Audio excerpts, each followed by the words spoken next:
ထိုင်းမှာအချိန်တွေကိုအမျိုးမျိုးခေါ်တယ်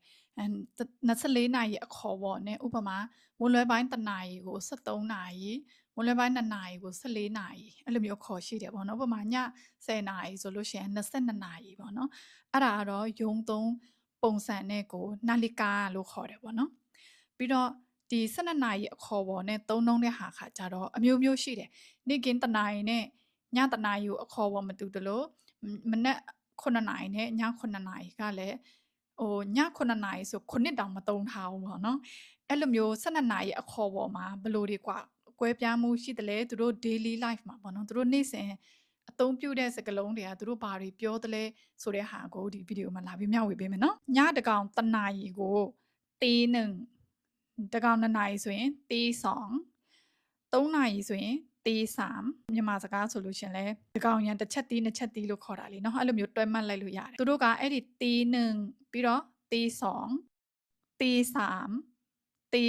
4ตี5အထိသုံးတယ်6နာရီတော့6โมงเช้า9နာရီဆိုရင်7โมงเช้า8โมงเช้า9โมงเช้า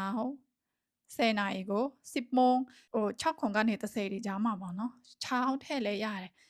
လက်တွေ့ဘဝမှာပြောရင်တော့မထည့်လဲရတယ်ပေါ့နော်27နာရီကိုတော့11โมงလို့သုံးတယ်6ထည့်လို့မရတော့နေ့လယ်12နာရီကိုတော့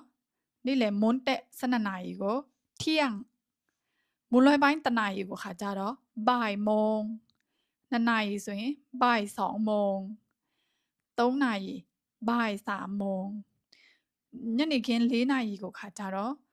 บ่ายလို့လည်းမသုံးတော့တချို့လူတွေကတော့บ่าย4โมงเย็นလို့လည်းပြောသလို4โมงเย็นလို့ပြောလို့ရတယ်ညနေ9နာရီကိုတော့5โมงเย็น6နာရီကို6โมงเย็น9နာရီကနေ17နာရီကိုခါကြတော့7 8 9 10 11လုံးဝမသုံးမဲနဲ့ည9နာရီကို1ทุ่มလို့ခေါ်တယ်ည7နာရီဆိုရင်2ทุ่ม9နာရီ3ทุ่มည10နာရီဆိုရင်4ทุ่มည17နာရီဆိုရင်5ทุ่ม